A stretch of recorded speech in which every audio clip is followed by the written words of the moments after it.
তা কি খাচ্ছ? ওটা কি খাচ্ছ? কি খাচ্ছ ওটা? ছোট দাদুও খেয়েছে, ছোট দাদুও খেয়েছে। ছোট দাদুর দাঁত নেই। এই রে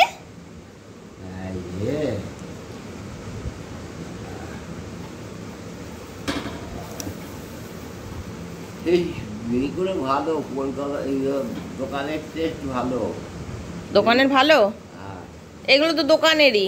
এইগুলো ভালো, ভালো না ওটা, ওই বেকারির দোকানের গুলো ভালো নয় না। এই যে আছে লোকটা, হ্যাঁ ভালো।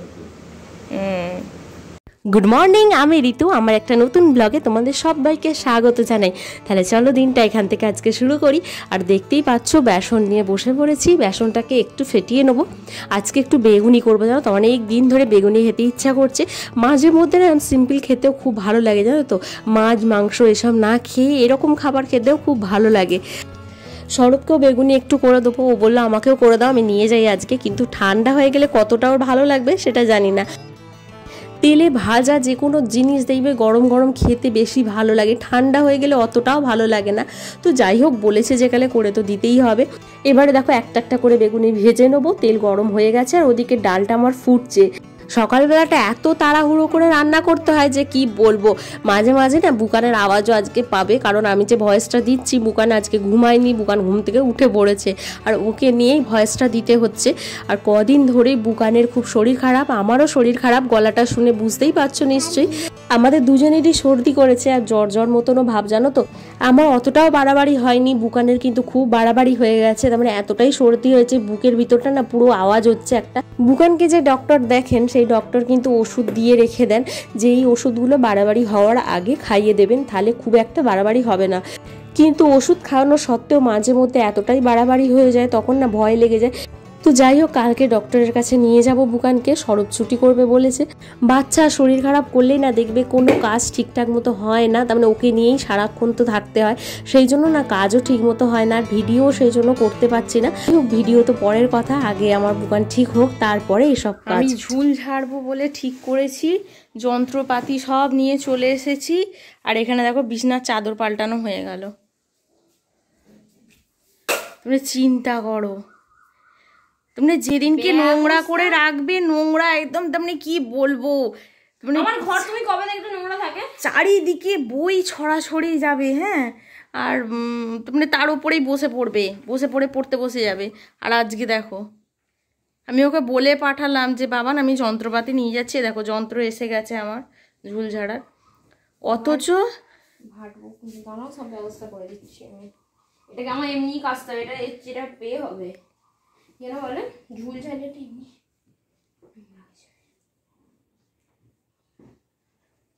জীবনে বেশি।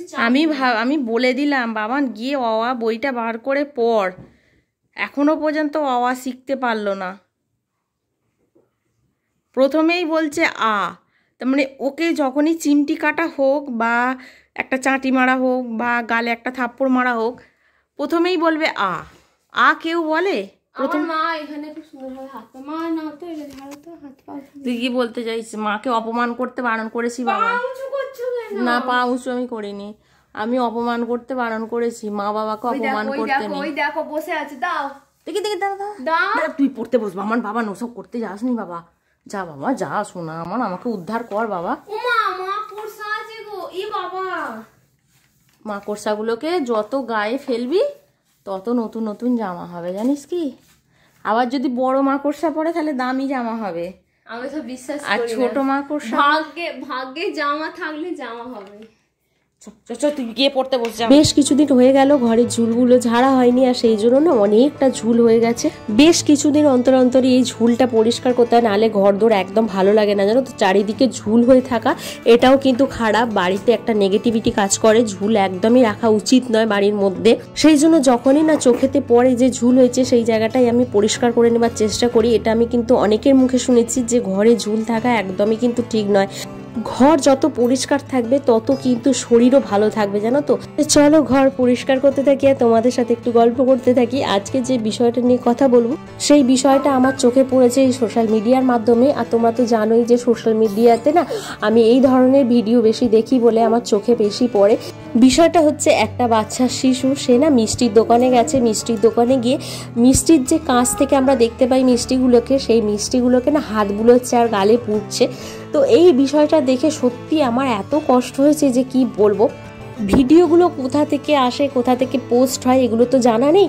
আর খালি এটাই মনের মধ্যে চলে যে ভিডিওগুলো যারা করে তারা তো ওখানেই আছে, তার মানে ওই দৃশ্যটা দেখছে, ওই দৃশ্যটা শ্যুট করছে। তো তারা যদি একটু হেল্প করতো বাচ্চাটাকে, ভিডিওটা করে পোস্ট করেছে ঠিক কথা, কিন্তু তার সাথে সাথে যদি দেওয়াটাও পোস্ট করতো যে একটা বাচ্চাটাকে কিনে দিয়েছে, সেইটা যদি পোস্ট করতো তাহলে কিন্তু দেখে খুব ভালো লাগতো। শুধু না ওই হাত বুলোনাটাই পোস্ট করেছে, সেই জন্যই বেশি কষ্ট লাগছে। আর মনের মধ্যে যেন একটা আলাদাই একটা কাজ করছে, যদি আমি সামনে থাকতাম বা আমার মতন চিন্তাধারা মানুষ যদি সামনে থাকতো, বাচ্চাটাকে যদি কিনে দিত। কিনে দিয়েছে কিনা আদৌ জানি না, কারণ সেটা তো দেখিনি। সেই দেখিনি বলেই কষ্টটা হচ্ছে। তো তোমাদেরকে এটাই বলবো, আমরা কিন্তু আশেপাশে এরকম অনেক কিছু দেখতে পাই, জানো তো। রাস্তাঘাটে যখন আমরা বেরোই তখন এরকম বাচ্চা অনেক দেখতে পাই, ভালো করে পেট ভরে দুমুঠো খেতেও পায় না তারা। তো এই রকম বাচ্চা যদি কেউ চোখের সামনে দেখো, অবশ্যই কিন্তু একটা অন্তত ছোট্ট বিস্কুটের প্যাকেট হোক বা ছোট্ট একটা কেকের প্যাকেট হোক তাদের হাতে দিও, দেখবে আলাদা একটা শান্তি পাবে। এই ক্ষমতাটুকু ভগবান আমাদের দিয়েছে। সেই জন্যই তোমাদের এই ভিডিওর মাধ্যমে আমি বলতে চাই যে আমরা যখন বাসে ট্রেনে যখন যাই তখন দেখবে কত ছোট ছোট বাচ্চা ওঠে, আমরা কিন্তু তখন নমস্কার করে বলি যে এগিয়ে যাও। অনেককে দেখেছি এটা করতে, যে এগিয়ে যাও, আমার কাছে কিছু নেই। অথচ তাদের কাছে কিন্তু আছে, নেই বললে এটা কিন্তু মিথ্যে বলা হয়, জানো তো। তাদের কিন্তু এইটুখানি ক্ষমতা আছে যে কিছু একটু খাবার কিনে দেওয়ার মতো। যখন ঝালমুড়ি ওঠে, যখন বিস্কুট ওঠে, যখন চিপস ওঠে, দেখবে আমাদের বাচ্চারা যখন বায়না করে আমাদের সহজেই তখন দেখবে ব্যাগ থেকে আমাদের টাকা বেরিয়ে পড়ে। কিন্তু অপর বাচ্চা যখন আমাদের কাছে হাত চায় তখন কিন্তু আমাদের কাছে টাকা থাকে না। আমরা কিন্তু বারবার চিন্তা করি যে টাকাটা খরচা করব না দেবো না। ওরা ওরকমই করে থাকে, ওরা ওরকমভাবেই ওদের জীবনযাপন, তার মানে নানা রকমের চিন্তা ভাবনা আমাদের মধ্যে কাজ করে, তাই না। আর এই সব চিন্তা করতে করতে কিন্তু সময়টা বেরিয়ে যায়, আমরা দিতেও পারি না। এই সব চিন্তাগুলো সরিয়ে রেখে না নিজের কর্তব্যটা করা উচিত, জানো তো। আমরা যদি মনে করি যে এটা যদি আমার সন্তান আমার কাছে হাত পেতে চাই, তো আমরা কি না করতে পারতাম বলো। আর ভগবান আমাদের এইটুখানি ক্ষমতা দিয়েছে, জানো তো। আমরা না করি ঠিক কথা, এইটুখানি ক্ষমতা আমাদের অবশ্যই আছে যে একটা বাচ্চাকে একটুখানি হেল্প করা, বেশি নাই হোক একটুখানি হেল্প করার মতো ক্ষমতা কিন্তু আমাদের আছে। তো এটাই বলবো যে আশেপাশে যদি এরকম কোনো বাচ্চাকে দেখতে পাও, তাদের একটুখানি দেবার চেষ্টা করো, কোনো কিছু না ভেবে দেবার চেষ্টা করো। কোথাও যাবার আগে না আমি এই জিনিসটা করে থাকি যে ছোট ছোট কিছু প্যাকেট, তার মানে কেকের বলো, বিস্কুটের বলো বা চিপসের বলো, ছোট ছোট প্যাকেট আমি কিন্তু ক্যারি করি, জানো তো, একটা ব্যাগের মধ্যে। আর যখন এরকম বাচ্চা দেখতে পাই তখন তাদের হাতে দিই। আমার টাকা পয়সা দিলে না অনেক সময় তারা খরচা করে না, তারা রেখে দেয় তাদের বাবা মাকে দেবে বলে, তখন তারা অভুক্তই থেকে যায়। তো টাকা পয়সা না দিয়ে এরকম খাবার দিলে আমার মনে হয় যেন খুব ভালো হয়। এই ছোটোখাটো বিষয়গুলো না ইদানিং করে আমার বেশি চোখে পড়ছে। যত ভিডিও দেখছি তত যেন আমি ইমোশন হয়ে পড়ছি এই বিষয়গুলো নিয়ে। আর সবসময় নিজের সন্তানদের সঙ্গে তাদের তুলনা করি, সেই জন্যই বেশি যেন কষ্ট লাগে যে আমার সন্তানটা যদি এই রকম না খেয়ে থাকে, আমি তাহলে মা হয়ে কি করে থাকি বলো, আমার তো একটা কষ্ট হবেই। তো এই রকম চিন্তা ভাবনাগুলো করি বলে না বেশি কষ্টটা আমার মধ্যে হয়। তো যাই হোক, যারা ভিডিও করছো তাদের উদ্দেশ্যেও বলছি যে একবার অন্তত তাদের খাবারটাও তুলে দিও, সেই ভিডিওটাও অন্তত দেখিও, তার সাথে সাথে খুব ভালো লাগবে দেখতে। যেমন এই ভিডিওটা আমাদের দেখাচ্ছ, তেমনি খাবারের ভিডিওটাও দেখাও, তাহলেও ভালো লাগবে। এখন কিন্তু বহু মানুষ এরকম ভিডিও ছাড়ে আর এরকম হেল্প করে থাকে, সেটা ভাইরাল হওয়ার জন্যই হোক বা নিজেকে একটু ভালো দেখানোর জন্যই হোক। তো যাই হোক, মনের মধ্যে যাই থাক না কেন, একটা ভালো কাজ করছে এটাই অনেক, জানো তো। দুটো খেতে দিচ্ছে এটাই কজন দেয় বলো তো, এই মানসিকতা কজনকার থাকে বলো তো।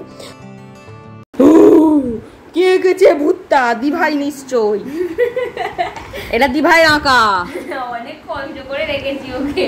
ভিপ বাবা, ভূত, তুমি আঁকো, ভূত আঁকো একটা, এখানে একটা ভূত আঁকো।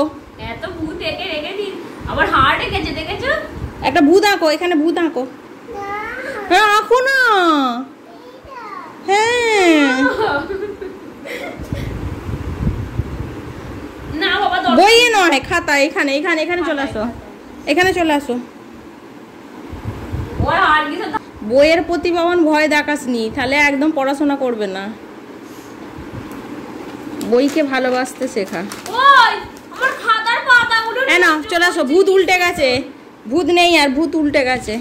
চলে আসো, ভূত চাপা পড়ে গেছে, দেখো। ম্যাজিক।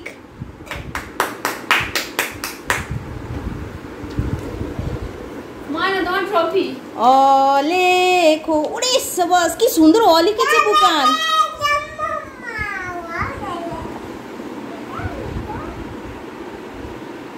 বুকান কি সুন্দর অ লিখেছে। হচ্ছই, তাহলে দীর্ঘই। আমি প্রতিটা ভিডিওর মধ্যে কিছু না কিছু বলে থাকি, আর এই কথাগুলোই অনেকের কাছে ভালো লাগে, অনেকের কাছে লাগে না। তো যাদের কাছে লাগে না তারাও কিন্তু একটু সহ্য করো, ভিডিওগুলো দেখো একটু। তবে হ্যাঁ, এই মিথ্যে কথাটা একদমই বলবো না, আমার ভিডিও কিন্তু সবাই খুব ভালোবেসেই দেখে। যে কজন দেখে ভালোবেসেই দেখে, এটা তো আমি ওয়াচ টাইম দেখেই বুঝতে পারি। খুব যে হাই ভিউজ হয় সেটা কিন্তু হয় না, কিন্তু যে কজন দেখছে ভালোভাবে দেখছে এটা কিন্তু আমি ভালোভাবে বুঝতে পারি। তো যাই হোক, ভিডিওটাকে আর বেশি দূর বাড়াবো না, ভিডিওটাকে এখানেই শেষ করব। পরের আবার নতুন একটা ভিডিও তোমাদের সাথে দেখা হচ্ছে। তোমরা সবাই ভালো থেকো, সুস্থ থেকো, সাবধানে থেকো। আর আজকের ভিডিওটা কেমন লাগলো অবশ্যই কমেন্টসের মাধ্যমে জানিও। যদি ভালো লেগে থাকে একটা লাইক করে দিও। পরের একটা নতুন ব্লগে আবার দেখা হবে। আজকের মতো টাটা।